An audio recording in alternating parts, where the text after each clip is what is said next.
Naam, karibu katika part 2 ya wachezaji mashuhuri ambao wametoka katika mazingira magumu katika familia zao, lakini mwisho wa siku wamekuja kuwa ni matajiri wakubwa duniani kupitia soka. Tukianza na namba 1 tunamwangalia Neymar. Neymar alikulia nchini Brazil kwenye familia ya kawaida sana. Alianza kucheza mpira mtaani kama watoto wengine tu, lakini kipaji chake kilionekana mapema sana, na akiwa na miaka 17 tayari alikuwa anacheza timu ya wakubwa ya Santos. Baadaye akaenda Barcelona na kuwa sehemu ya kikosi hatari sana pamoja na Messi na Suarez. Mwaka 2017 alivunja rekodi ya dunia kwa uhamisho wa zaidi ya euro milioni 200 kwenda PSG, kuwa mchezaji ghali zaidi duniani kutoka mtaani Brazil hadi kuwa superstar wa dunia. Namba 2 tunamwangalia Kylian Mbappe. Mbappe hakuwa maskini kupitiliza, lakini mafanikio yake yalikuja mapema sana. Alianza kung'ara akiwa na miaka 17 tu Monaco, na akiwa na miaka 19 tayari alikuwa ameshinda kombe la dunia na timu yake ya Ufaransa. Alikuja kuwa mmoja wa wachezaji ghali zaidi duniani, na leo ni nyota mkubwa sana wa kizazi kipya cha soka. Kijana mdogo lakini tayari ameingia kwenye historia ya dunia.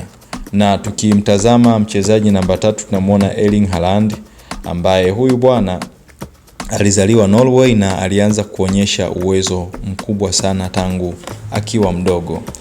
Anafunga magoli kwa kiwango cha ajabu sana. Leo hii anatajwa kama mmoja wa washambuliaji bora kabisa duniani na mshindani mkubwa katika kizazi kipya cha soka, tukiachana na kina Maradona na wengine hao. Huyu ni mashine ya magoli, Erling Haaland. Namba 4 tunamuona Luka Modric. Story ya Modric bwana ni ya kugusa sana, inahisia sana kwa sababu Luka Modric yeye alikulia kipindi cha vita nchini Croatia. Maisha yalikuwa ni magumu sana, hata familia yake ililazimika kukimbia makazi yao, lakini pamoja na yote hakukata tamaa. Aliweza kupambana hadi kuwa mmoja wa viungo bora duniani na hata kushinda Ballon d'Or kutoka katika mazingira ya vita, na mwisho wa siku amekuja kuwa mfalme wa midfield. Namba 5 tunamtazama Ronaldinho.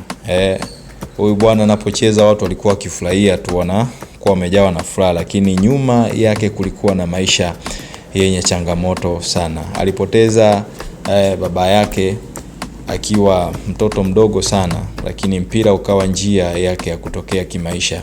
Alikuja kuwa mmoja wa wachezaji wenye kipaji, ama niseme vipaji vikubwa kuwahi kutokea duniani, akishinda Ballon d'Or na makombe makubwa duniani. Alibadilisha soka, watu waone kwamba sasa kumbe soka ni burudani kupitia uchezaji wake. Naam, kila mmoja hapo ana story yake, lakini kuna kitu kimoja kinafanana. Kitu hicho ni kwamba hawa jamaa wote watano hawakukata tamaa. Sasa ni zamu yako ndugu mpenzi mtazamaji unayenisikiliza na kunitazama wakati huu, ni kwamba je, utaendelea kulalamika ama utaanza kupambana? Like, comment ni nani anayekugusa zaidi, lakini pia subscribe kwa ajili ya kuweza kupata part 3 ambayo inakuja, ambayo itakuwa ni kali zaidi. Nitakuletea vitu tofauti kabisa. Lakini pia unamkubali nani kati ya Neymar na Mbappe?